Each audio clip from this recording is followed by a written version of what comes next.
क्या आप ये जानते हैं कि तेजस एयरक्राफ्ट में वेट के हिसाब से करीबन 45% कंपोजिट मटेरियल का इस्तेमाल किया जाता है, लेकिन इस कंपोजिट को बनाने का रॉ मटेरियल मेनली इंपोर्टेड होता है।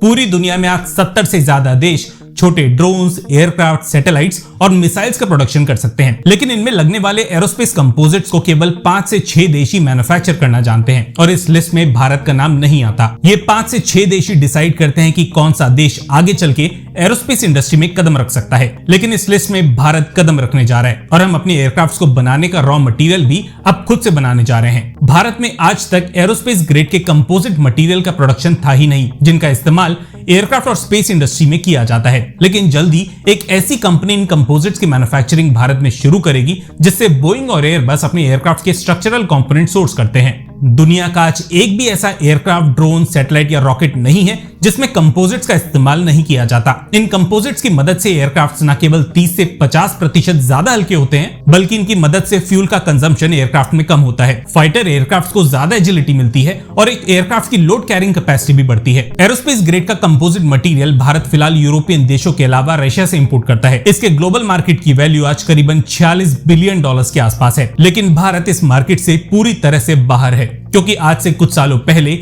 भारत में एरोस्पेस इंडस्ट्री के नाम पे केवल HAL ही एयरक्राफ्ट्स का प्रोडक्शन करती थी और इस सेक्टर में बैकवर्ड इंटीग्रेशन ना के बराबर था। अच्छी बात यह है कि टाटा, एयरबस, गोदरेज और L&T जैसे बड़े नामों के अलावा कई छोटे और बड़ी स्टार्टअप्स एक बड़े लेवल पे ड्रोन्स का प्रोडक्शन भारत में शुरू कर चुकी हैं और इसकी वजह से एरोस्पेस ग्रेड के कंपोजिट्स की डिमांड पिछले कुछ दिनों में काफी ज्यादा बढ़ी है। इन स्टार्टअप्स की डिमांड को पूरा करने के लिए फाइनली कंपोजिट मटेरियल की प्रोडक्शन फैसिलिटी भारत में आ रही है। इस टेक्नोलॉजी को भारत में एक इटालियन कंपनी इंट्रोड्यूस करने वाली है, जो एक भारतीय कंपनी के साथ एरोस्पेस ग्रेड के कंपोजिट मटेरियल भारत में प्रोड्यूस करेगी। इटली बेस्ड इस कंपनी का नाम है वेगा कंपोजिट्स, जो ऑलरेडी बोइंग और एयरबस जैसे मैन्युफैक्चरर्स को कार्बन कंपोजिट सप्लाई करती है और भारत में भी कई सारे ड्रोन्स और एयरक्राफ्ट मैन्युफैक्चरर्स इस इटालियन कंपनी से कार्बन कंपोजिट सोर्स करते हैं। आर्टिकल में बताया गया है कि तमिलनाडु में इस अप्रैल के एंड से इस मैन्युफैक्चरिंग फैसिलिटी का इनॉग्रेशन किया जाएगा, लेकिन सबसे बड़ी बात यह है कि भारतीय मैन्युफैक्चरर्स के अलावा इस फैसिलिटी से कंपोजिट मटेरियल्स की सप्लाई उन देशों को भी होगी जो आज पूरी दुनिया के लिए एयरक्राफ्ट और ड्रोन्स का प्रोडक्शन करते हैं। वैसे जिस कंपनी के साथ भारत में जेवी शुरू हुआ है, उस कंपनी का नाम है मर्लिन हॉक कंपोजिट्स। इस भारतीय कंपनी को भी कंपोजिट्स के साथ काम करने का अच्छा खासा एक्सपीरियंस है, लेकिन ये लोग मोस्टली कंपोजिट स्ट्रक्चर्स की सप्लाई